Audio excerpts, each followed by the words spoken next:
آخر کچھ مدت بعد بادشاہ نے خواب دیکھا۔ وقال الملك إني أرى 7 بقرات سمان يأكلهن 7 عجاف و7 سنبلات خضر وأخر يابسات۔ بادشاہ نے کہا میں نے خواب میں دیکھا ہے کہ 7 موٹی تازی فربا گائیں ہیں جن کو 7 دبلی پتلی لاغر گائیں کھا رہی ہیں، اور 7 بالیاں ہیں ہری ہری اور دوسری 7 بالکل خشک۔ اس خواب نے بادشاہ کو پریشان کر دیا۔ اس نے کہا یا ایھا الملأ افتونی فی رؤیای ان کنتم للرؤیا تعبرون۔ قالوا اضغاث احلام وما نحن بتأویل الاحلام بعالمین۔ اے درباریو، میرے اس خواب کی تعبیر بتلاؤ اگر تم خواب کی تعبیر دے سکتے ہو۔ انہوں نے جواب دیا یہ تو اڑتے اڑاتے پریشان خواب ہیں، اور ایسے شوریدہ پریشان خوابوں کی تعبیر جاننے والے ہم نہیں۔ جب وہ خواب کی تعبیر نہ بتا سکے تب اس ساقی کو یوسف علیہ السلام یاد آئے۔ وہ چونک اٹھا۔ وقال الذي نجا منهما وادكر بعد أمة أنا أنبئكم بتأويله فأرسلون۔ ان 2 قیدیوں میں سے جو رہا ہوا تھا اسے مدت کے بعد یاد آ گیا اور کہنے لگا میں تمہیں اس کی تعبیر بتلا دوں گا، مجھے جانے کی اجازت دیجیے۔ قید خانہ شہر سے باہر تھا، انہوں نے اسے ادھر روانہ کر دیا۔ وہ جیل پہنچا، یوسف علیہ السلام سے ملا اور بولا یوسف ایھا الصدیق افتنا فی 7 بقرات سمان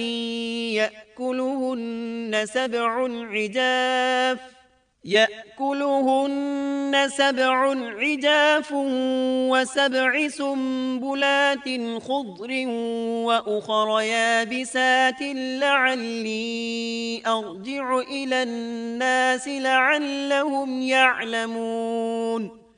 اے یوسف، اے بہت بڑے سچے، آپ ہمیں اس خواب کی تعبیر بتلائیے کہ 7 موٹی تازی گائیں ہیں جنہیں 7 دبلی پتلی گائیں کھا رہی ہیں، اور 7 بالکل سبز خوشے ہیں اور 7 ہی دوسرے بالکل خشک ہیں، تاکہ میں واپس جا کر ان لوگوں سے کہوں تاکہ وہ سب جان لیں۔ تب یوسف علیہ السلام نے خواب کی تعبیر بتائی۔ قال تزرعون 7 سنين دأبا فما حصدتم فذروه في سنبله إلا قليلا مما تأكلون ثم يأتي من بعد ذلك 7 شداد يأكلن ما قدمتم لهن إلا قليلا مما تحصنون۔ یوسف نے جواب دیا کہ تم 7 سال تک پے در پے لگاتار حسب عادت غلہ بویا کرنا، اور فصل کاٹ کر اسے بالیوں سمیت ہی رہنے دینا سوائے اپنے کھانے کی تھوڑی سی مقدار کے۔ اس کے بعد 7 سال نہایت سخت قحط کے آئیں گے، وہ اس غلے کو کھا جائیں گے جو تم نے ان کے لیے ذخیرہ رکھ چھوڑا تھا، سوائے اس تھوڑے سے غلے کے جو تم محفوظ کر کے رکھو گے۔ آپ نے صرف خواب کی تعبیر نہیں بتائی بلکہ علاج بھی بتایا۔ اس کے بعد ایک اور بات بھی بتائی۔ ثم يأتي من بعد ذلك عام فيه يغاث الناس وفيه يعصرون۔ اس کے بعد جو سال آئے گا اس میں لوگوں پر خوب بارش برسائی جائے گی، اور وہ اس میں شیرہ انگور بھی خوب نچوڑیں گے۔ ساقی بہت تیزی سے واپس گیا، بادشاہ کو پوری تفصیل بتائی۔ تب بادشاہ نے کہا یوسف کو میرے پاس لاؤ۔ بادشاہ کا قاصد واپس آیا اور آپ سے کہا بادشاہ آپ کو بلا رہا ہے۔ یوسف علیہ السلام نے کہا میں قید خانے سے نہیں نکلوں گا۔ نبی کریم صلی اللہ علیہ وسلم فرماتے ہیں اللہ یوسف علیہ السلام پر رحم فرمائے، انہوں نے کس حد تک صبر کیا۔ ان کی جگہ میں ہوتا اور مجھے قید خانے سے نکلنے کے لیے کہا جاتا تو میں فوراً باہر نکل جاتا۔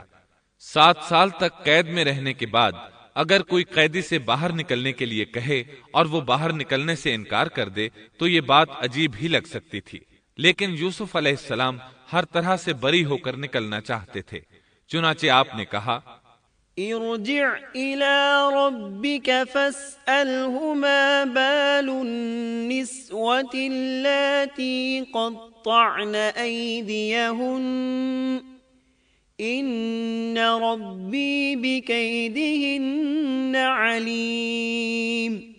یوسف نے کہا اپنے بادشاہ کے پاس واپس جا اور اس سے پوچھ کہ ان عورتوں کا حقیقی واقعہ کیا ہے جنہوں نے اپنے ہاتھ کاٹ لیے تھے، ان کے ہیلے کو صحیح طور پر جاننے والا میرا پروردگار ہی ہے۔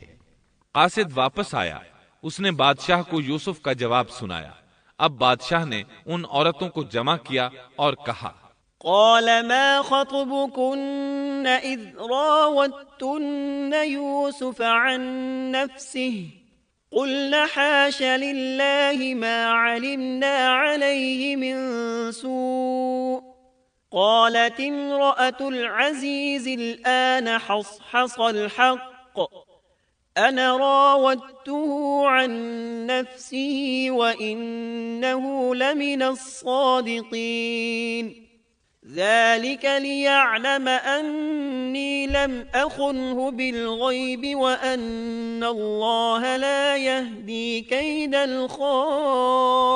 الخائنين وما أبرئ نفسي إن النفس لأمارة بالسوء إلا ما رحم ربي ان ربی غفور رحیم۔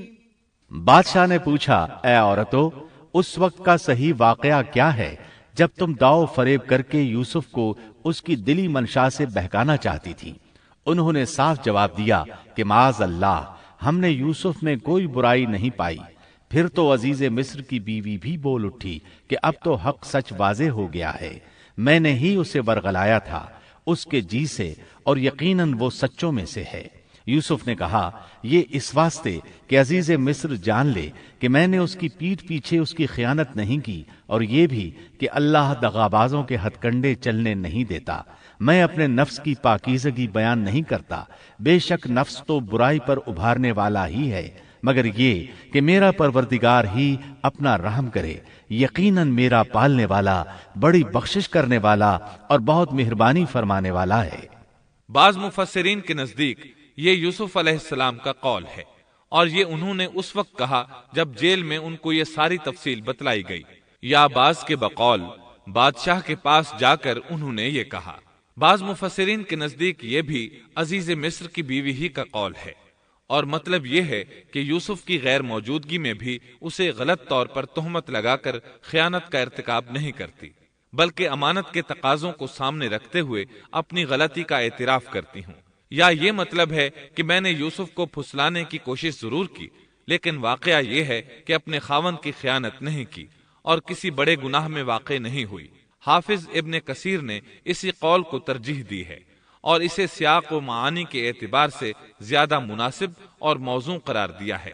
آیت 54 میں اللہ تعالیٰ فرماتے ہیں وقال الملك ائتوني به استخلصه لنفسي فلما كلمه قال إنك اليوم لدينا مكين أمين۔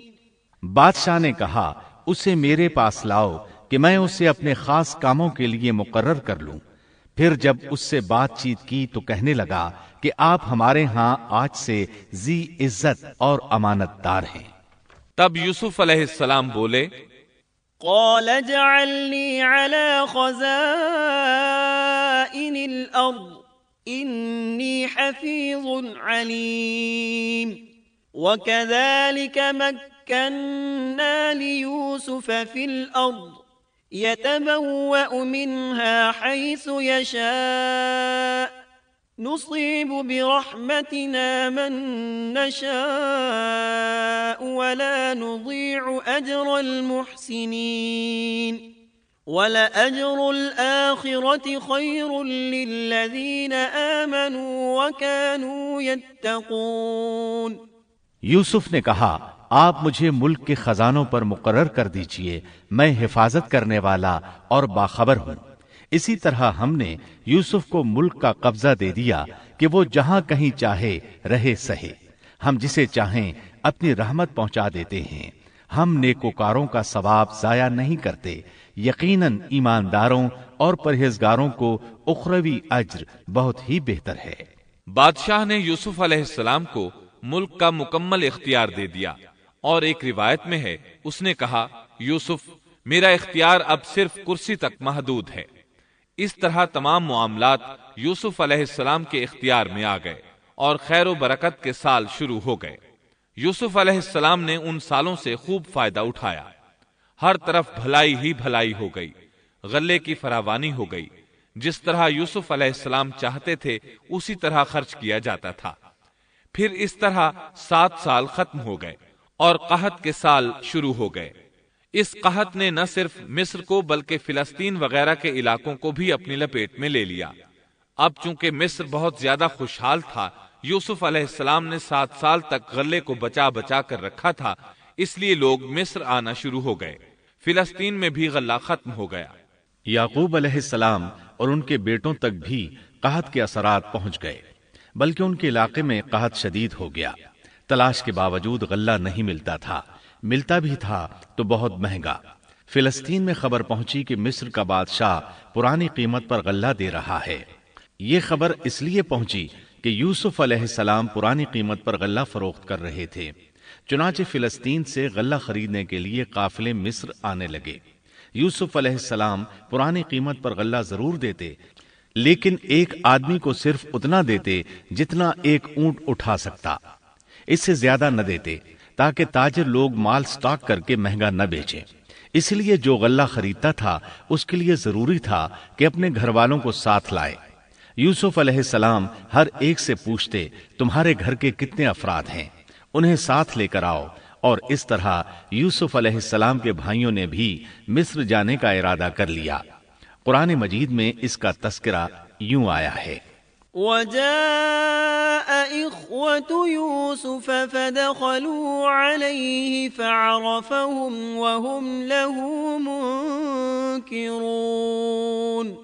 یوسف کے بھائی آئے اور یوسف کے پاس گئے تو اس نے انہیں پہچان لیا اور انہوں نے اسے نہ پہچانا۔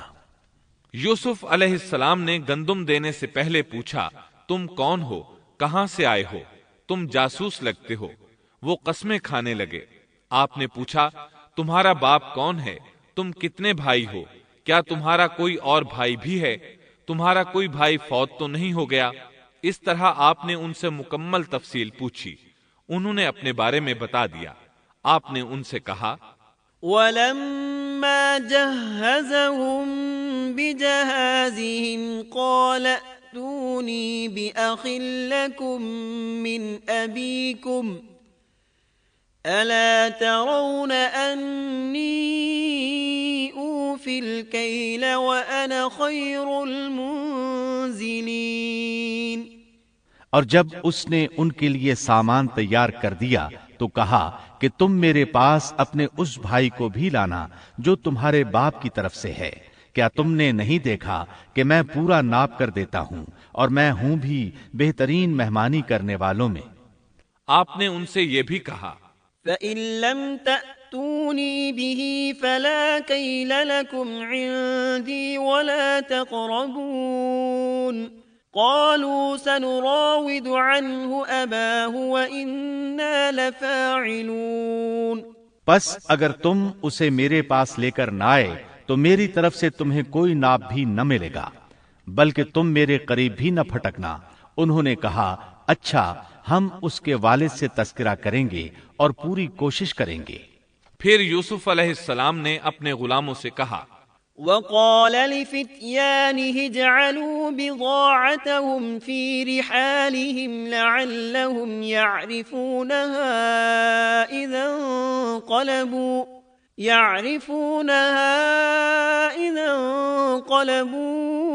إلى أهلهم لعلهم يرجعون۔